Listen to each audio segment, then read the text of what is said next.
I already got a cease and desist letter last time, so I might get sued for saying this, but we have to talk about the fraud and lies that are catching up with Safemoon and their CEO, John Caroni. Last time, we uncovered millions of dollars of stolen company money, but this time it gets even worse. I'm being threatened for uncovering shell companies, and worse, so is John's mom. So look, guys, we're on like part 5 of this Safemoon expose. So if you haven't watched the previous videos, some of this might not make a ton of sense. We're deep in the Coffeezilla lore here. We're deep in the $10 million studio. So I've got a couple of options. First, you can go watch those videos and then jump to this timestamp for when we're going to discuss the rest of it.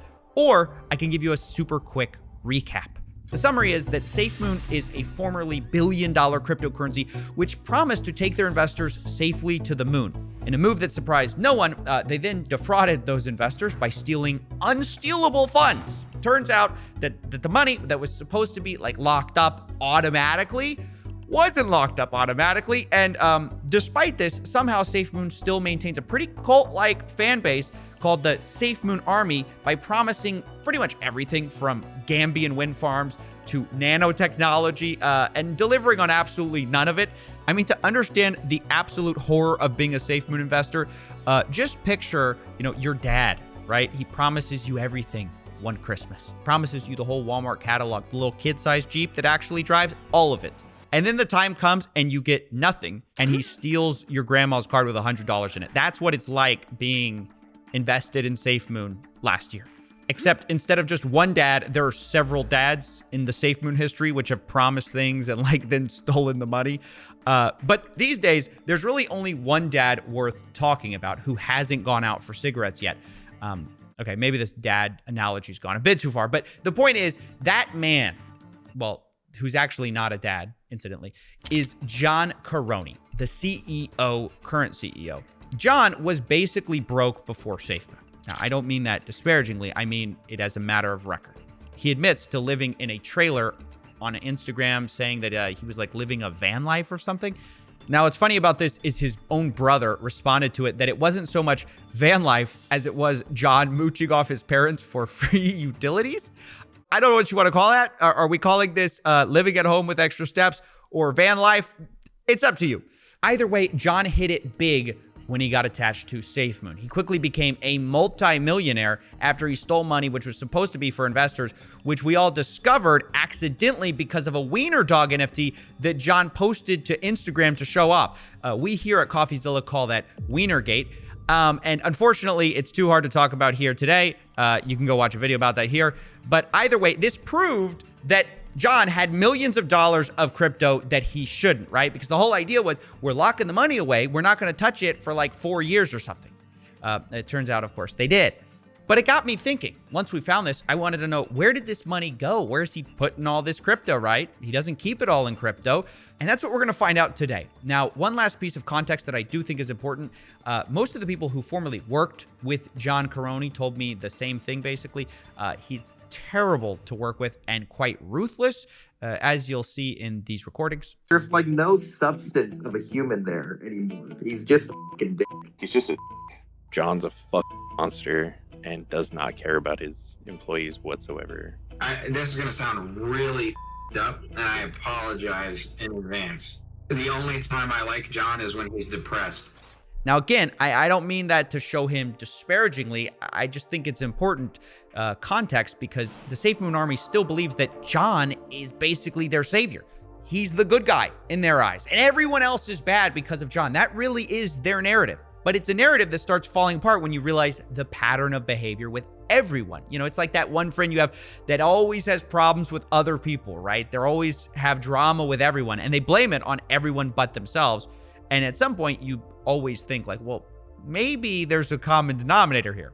And that brings us all to today, because today I'm here to share even more evidence that John Caroni might be stealing from Safemoon holders. Some of this is brand new evidence. Some of it is old evidence that I uncovered that I've been unable to talk about because of lawsuit threats from John's lawyers. Because a couple of months ago, I discovered a multi-million-dollar real estate portfolio that John Caroni was hiding in shell companies, which again is pertinent because, before Safemoon, he had no money. And in Safemoon, he wasn't supposed to have a way to get money. So where did it come from?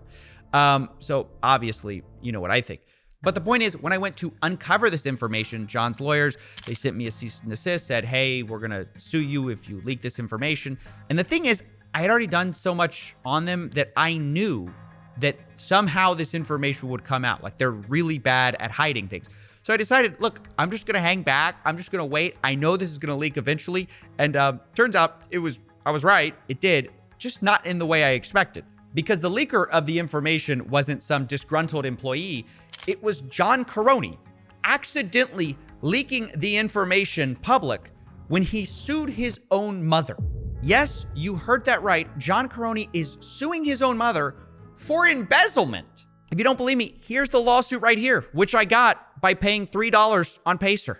It's called journalism. I mean, I know you guys wonder, if this is such a big deal, why isn't it everywhere in the presses? Well, I don't know. Maybe they don't have $3. I don't know. I don't think the New York Times has a Pacer account, right? Actually, a serious story. People did approach me about doing this as like a docu-series or something like that after we put out our report. But when I'd fully explained it to them, they'd be like, yeah, can we make this a bit simpler? Can we dumb it down? I mean, these people, their audiences, they think the blockchain is like a Tetris mobile game. They're trying to erase the blockchain from this whole story. And it's like, not sure you can do that and still, see the fraud. But this part of the story, I don't know how much I can make it simpler, right? This guy is literally suing his mom for embezzlement while himself being accused of embezzlement. It's honestly insane. It's insane that the story isn't everywhere right now. But today, we're going to break it all down. How did John Caroni go from living in a trailer at his mom's house to the Lambo, suing his mom for a house? Because that's happening too. And at the end, I'm also going to be telling you the details of why John Caroni threatened me to sue me.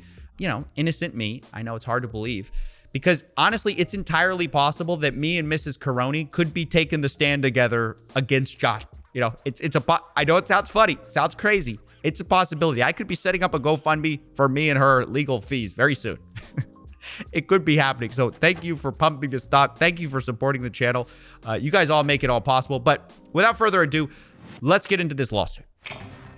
All right, so this is the lawsuit between John Caroni and his mother through a company called ECG. And look, I know many of you got the popcorn out. You're ready for the family drama. But let's start by talking about a few things, right?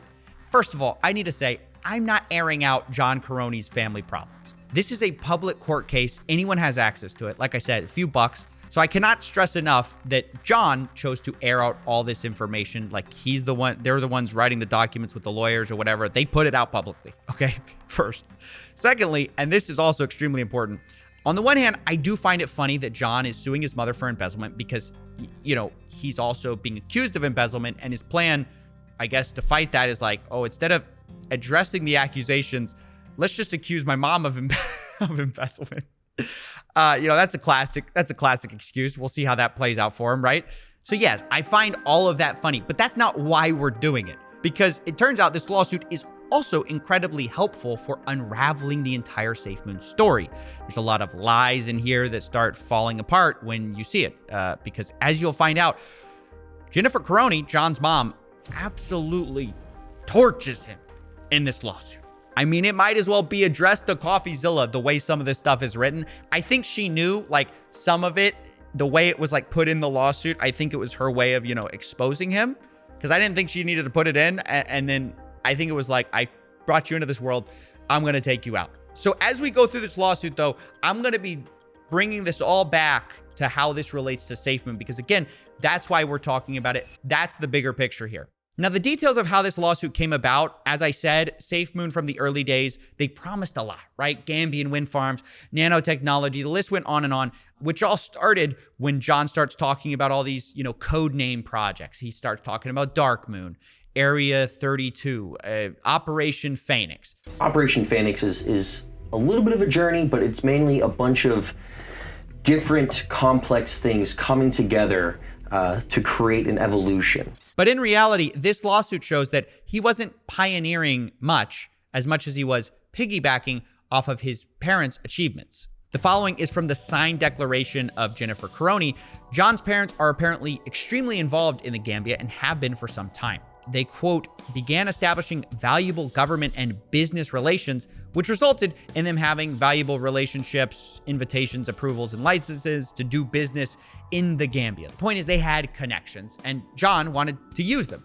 So he decides, okay, he's now got a ton of cash through Safemoon, and he's going to invest in the family business. So him and his mom create a company called ECG, which is like, I guess, part of what they were doing there. They also have other companies too.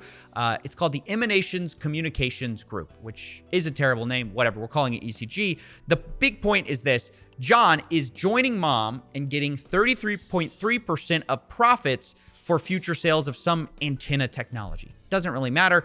But the point is, John is getting that percentage because he's funding it with his, quote, personal wealth. Ladies and gentlemen, it can't be expressed how big of a point this is. This is like the smoking gun in the lawsuit, because this document does not say John Caroni manifested his desire to diversify his company's wealth of cryptocurrency. It says his personal wealth, his personal piggy bank. And the reason this matters is because the amount of personal wealth he put into this company was $5 million. Now, I want you to ask yourselves, pretend you're the jury for a second, right? We've seen evidence that John was living in a van before Safemoon. Suddenly, he joined Safemoon in March of 2021. And by June 2021, he's got $5 million to invest of personal crypto wealth. Like, as the jury, tell me the conclusion. Where did he find that money? Did he find the Bitcoin under his van's mattress? Or did he get the money from investors? I really don't care how high you are on Safemoon Copium. You cannot pretend that this could have come from like even just a salary, right? Even if he was getting paid as the CEO of Safemoon, what is he getting paid? $1 million a month? Look at the timeline. March 2021, van life. June 2021, $5 million personal wealth. It doesn't take a scientist to figure out what's going on here. It takes $3 in a Pacer account. Journalism. What we find out next, though, is even more wild, because the reason John accuses his mother of embezzling money is apparently because he thinks that she spent a bunch of the money from ECG, which is their shared company. She spent it in dividends on things like cash transfers, fashion purchases, guns, and hair. Apparently $258,000, which is certainly a lot of money. But Caroni's mom argues that this is just her regular salary and it was mischaracterized. And honestly, the reason the gun was even bought was because her son had attracted threats. She says, quote, the firearms and munitions were personal expenditures deemed necessary in light of me and Bradford's names being included in threats against John, which obviously that's totally understandable and looks terrible for John. Like literally imagine leaking the fact that your parents fear for their safety because of your actions and then accusing them of embezzlement because of it. Now, obviously, it's pretty understandable why their relationship was starting to deteriorate at this point, but it got worse when John started claiming all their hard work sort of as his own. He started renaming their companies, ECG and ECG Operations, and called them Dark Moon and Area 32 to the Safemoon army to make it look like he was doing a bunch of work. His mom tried to tell him that this was extremely cringe, but he didn't listen. Now, the reason this is important, again, is because in context with Safemoon, John was making it sound like he's this innovator. He's this evolution guy. He's leading the charge. But in reality, he was just taking credit for other people's work, and he would allegedly even leak proprietary information, which they asked him not to leak.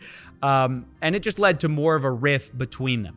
Now, of course, at this point, the Gambia was still a big part of Safemoon's narrative and story. So John couldn't let this weakening relationship last for very long. So he decides to make a last-ditch effort to go to the Gambia and repair relationships. And you'd think at this point that John would sort of humble himself and take the L. But instead, it turns out that allegedly he went behind his mom's back to the business partners in the Gambia that the parents had spent years building up these relationships and tried to cut her out of her own deal. Allegedly, he tried to bribe her friends and business partners with $350,000 contingent on them cutting her out, which, oh my gosh, have you no shame? This woman not only birthed you, she brought you the whole deal. And luckily for Jennifer, her business partners refuse, but John doubles down and says, I'll give you $4.5 million if you do it. And also get rid of these pesky regulations around approving, my plans, etc. to which her partners in the Gambia were like, no, that's not how any of this works. And John's reaction was apparently, quote, to improperly transport business assets and property, to include personal property, across international borders. Guys, I will let your imagination run wild with what these personal assets were or business assets. I mean, was it a car? Was it a plane? Was it secret documents? I don't know. The accusation is that he stole stuff, though, either way. And honestly, John Caroni just kind of comes off like a Bond supervillain here. He doesn't get his way, so he just steals stuff and leaves across international borders. And bear in mind, this is coming from his own flesh and blood that is making these accusations. His own mom. Now, they called this whole event the March 2022 invitation in the lawsuit. And incidentally, this is also when John's own brother, Charles Caroni, decided he was going to leave Safemoon. At the time, he said it was because he wanted to go back to college, but looking back at the timeline, it seems pretty clear. And now that the gloves are off, Charles, his brother, is saying publicly, quote, sorry, this was said before his suing my mother phase. So the whole family seems to have turned against John. And at this point, even his uncle is tweeting about the dark triad. He's tweeting about coffee makers, how much he loves this coffee machine in the same month that we were exposing John. It's just all going pretty horribly for John. But again, I'm not saying this, for the drama or whatever. I'm saying this because this all relates to Safemoon. This is a company that people have put their trust in, their money in, and John's leading the ship. Because let's put these pieces together. Safemoon started with a bunch of founders. They all left the company or got run out of the company by John Caroni. Then his family gets involved. They all get run out of the company. Everyone hates John because they seem to be getting screwed. John's ending up rich. The investors are ending up poor. I mean, this isn't too complicated to figure out. Unfortunately, though, I have to harp on this point because each time something like this happens, some new revelation comes out about John Caroni, something unbelievable. Each time, the people in Safemoon try to rationalize what he has done. Like right now, I kid you not, one of the top posts on their subreddit is justifying why John had to sue his mother. Not did sue his mother, why he had to do it. In this post, the conclusion is, sue is the only correct answer. I mean, at this point, if you can rationalize this, your CEO trying to ruin his mother's reputation, accusing her of embezzlement, all the while facing his own embezzlement charges, you might be in a cult. It's gone too far. Of course, though, this isn't over because with Safemoon, it's never over. There still is more evidence here because after torching the deal in Gambia, John does what he does best and he shifts the goalposts because instead of saying he screwed up, he releases a captain's log saying, you know what? The Gambia ain't so hot after all. Quote, while the Gambia will always hold a high place in my heart and priorities, the recent trip illuminated myriad other opportunities in other parts of Africa, which is certainly one way of saying you botched the deal. Now, next, I do want to cover my own involvement in this whole Safemoon saga. As I said, I received a cease and desist letter from John Caroni, and I want to talk a bit about that. The gist of it is that it relates to a certain shell company that John Caroni created to hide a housing portfolio. Basically, he's just hiding more of his money. He called it the Ronin Real Estate Company. And the way I found it was through his lawyer, Curtis Wolthius, a family lawyer. Now, right about the time I found out that John had been buying houses with cash and a multi-million-dollar real estate portfolio, somehow he found out that I knew and, he sent a letter basically saying that, like, we know that you know, and if you say anything about this, we're going to sue you because it would endanger John in some way. Which, to be clear, I would have never doxed personal information or, any addresses or anything like that. I just thought it was highly relevant to investors, when they're suffering, that their CEO, their fearless leader, is now living in a mansion. I think that's relevant. But at the same time, I'd already revealed so much wrongdoing with Safemoon, I didn't feel like it was worth the risk at this point, and I just felt like it was best to just kind of step back and see how this whole thing would shake out, because I kind of had a feeling that this stuff would leak. Because it's pretty hard to hide the fact if you're snatching up houses like the Monopoly Man. And it turns out, once again, John leaked the information himself. He put his secret little Ronin real estate company in the lawsuit against his mom. He blew his cover wide open. Why? Because he was complaining about the fact that he helped his parents with like a down payment and now sort of wants the down payment back from his parents because they put it in the wrong company's name. And in a twist of irony, he actually names the exact street where his parents' house is located. and sort of almost doxes them, which is funny to me because he's threatening me. How dare you? I didn't even reveal anything. He's like, how dare you? I'm going to send you cease and desist letters, whatever. Meanwhile, he's suing his parents and he puts their address in there while knowing that his parents are having to go out and buy guns because of, all his shenanigans online. How insane is that? And by the way, his parents have a whole explanation of why, this house that John helped buy isn't in John's Ronin real estate name. That's what John wanted. The reason is because of the title company and the fact that apparently John's dad is like a retired peace officer, and he could get the house's address privatized because of that, which would be great because their address wouldn't be listed publicly online. That's what they wanted.